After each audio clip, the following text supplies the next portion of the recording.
Hello, and welcome to Storytime Sunday. I'm recording this on a Thursday.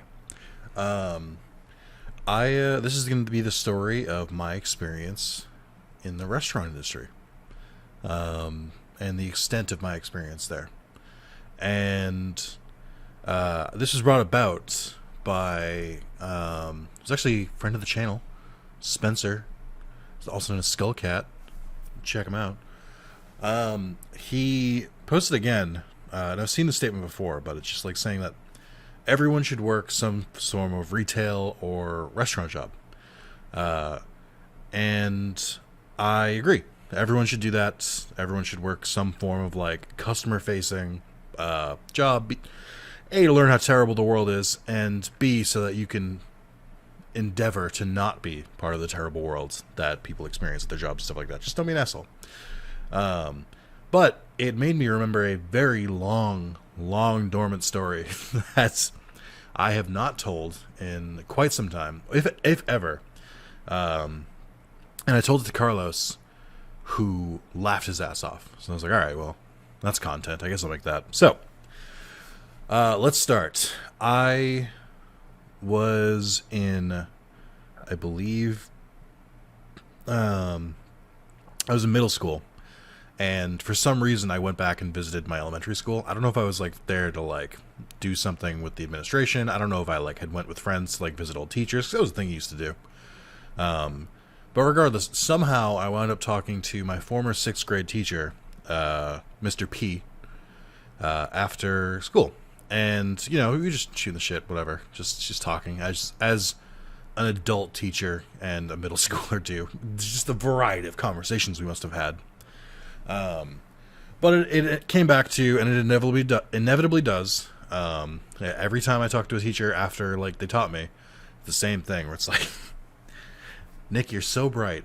If only you would just apply yourself. And I'm like, I would love to, but I don't have a great home life. I do now. This is fantastic. I love this. But at the time I didn't. I didn't have a very good home life for a very long time, as I've detailed in other stories multiple times. And like teachers always kind of knew the gist. I'm sure like the guidance counselor gave them like a heads up or something, was like, hey, this kid's damaged. And they're like, got it. Or I assume they like talk between each other. I don't know. I know that if I was a teacher, I would probably like at least be like, hey, are you treating them all right? Because they got, it's pretty rough at home or something like that. Doesn't matter. So I got onto that topic, and he was like, I'm so sorry, he said, like, I'm so sorry. I'm trying to remember. Again, I was in middle school. I am not in middle school anymore. I am a 29, going very close to 30 man. So that's not. It's been a while, but I came up and said, like, yeah, I'm trying to get a job so I can kind of get my own money, so I don't have to really rely on my parents as much. Takes the strain off them. It also gives me more to like kind of do with myself, start saving up early and stuff like that. That was a real thing I said. Probably not as eloquently as that, but Mr. P, taking an interest, goes, you know what? And he goes to his desk, pulls out a piece of paper, pulls out a pen, and he writes down, and he just starts writing down stuff, like just writes like a small little letter. And as he's writing it, he tells me, listen, I know the owner of, and then insert local tavern. I'm just gonna say it that way. I don't want to name the place, but local restaurant, like towny bar kind of deal. Anyone who knows me personally or like knew me in my hometown is gonna immediately know which one it is. But we'll leave it at that. And he was like, I know the owner there. Give them this letter, and he can hook you up with a job. Because I know you're a good kid. You just need to apply yourself, and you seem willing to apply yourself. So I'd like to help you out. And I was like, oh man, thanks, Mr. P. This really means a lot. I appreciate this. So then, I went down there the next day. I might have even done it that night actually. Like I think my like dad picked me up, and I was like, hold on, I want to go here. And like told him what happened. He's like, oh, okay, cool. And I go there. I didn't tell Carlos this part because I thought it detracted from the greater story. But I go there, and I go up in there, and I go to the hostess, and I'm like, table. And I was like, no, actually, can I speak to the owner? And they were like, "Oh, what's this about?" And it's like, "Well, I got sent here by Mr. P." Like I said that, and like, you know, it's a small town, so I was maybe they know, and they were like, I don't. I was like, he said that he might be able to hook me up with like a job, and they're like, okay, let me go get him. Like, okay. And there were two hostesses, and the other one was like, here, fill this out in the meantime. And there's a job application. So I was like, okay. I fill it out.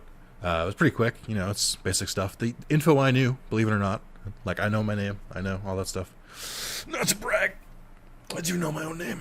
And the owner comes out. He takes the application. He goes, "You're 13?" I'm like, "Yeah." And he's like, "Legally, you have to be 14 to work, and like, we usually don't start hiring until people are 16." And I was like, "Oh."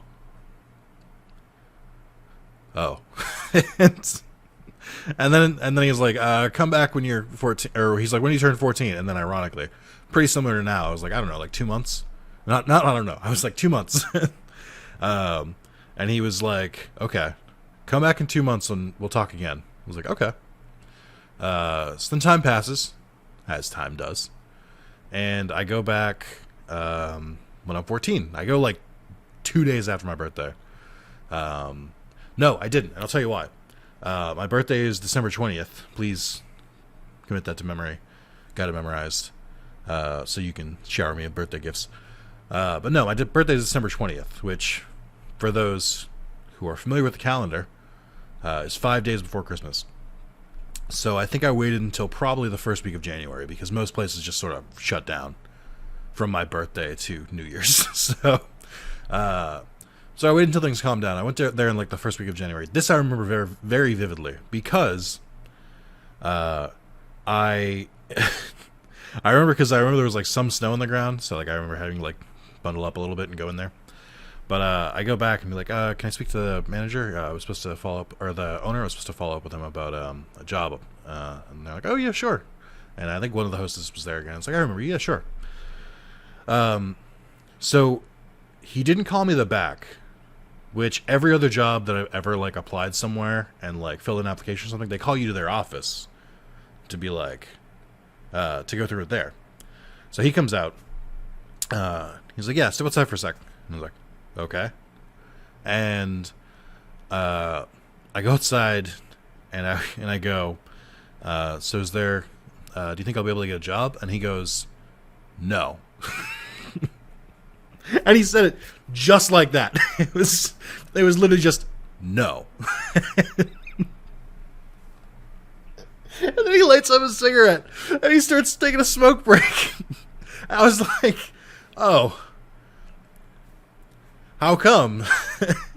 And he was like, "We're full staffed. We don't need it."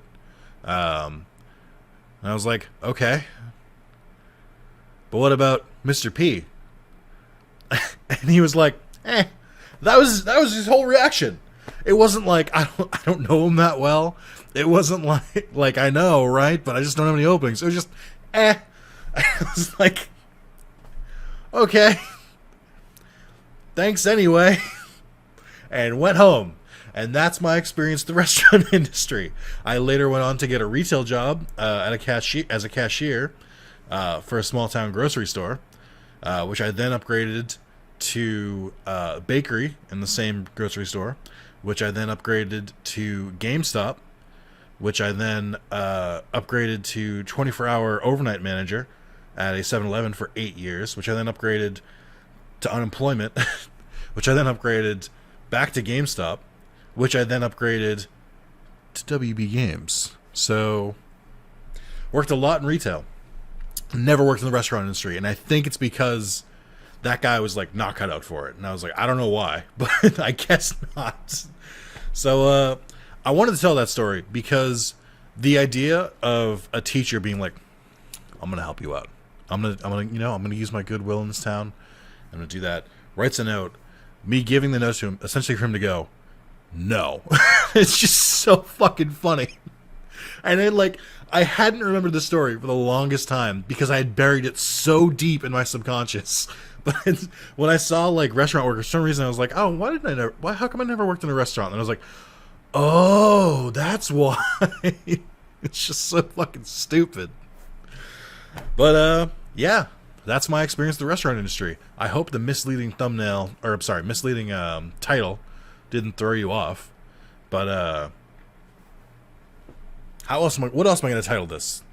I thought about just titling it No, but that would give it away. So, I don't know. My experience in the restaurant industry. Maybe I'll think of a different title, and you watch this video with a different title. I've got at least 3 days, so yeah. It's so fucking funny to me. I don't know. Like, obviously at the time I was really bummed out about it, but like looking back with like perspective, I was like, fuck that guy. But also, what a fucking thing to say to a 14-year-old. No. He waited. He told me to come back when I was older and then said no. He could have just said no at the time. What happened? Like, I don't know. I have so many questions and I never want the answers to them. It's so much funnier in my head as just like a complete mystery. But yeah, that's it. Thank you for watching Storytime Sunday. I really only think of these when I have like a story I didn't tell like in a video. And like my brain, they're in my brain, but I don't. My memory of them is sketchy. So sometimes I remember them vividly, and sometimes I'm like, vaguely something like that happened. I don't know. But yeah, thank you guys for watching. I hope you enjoyed your Sunday, and I will see you later. Bye, YouTube.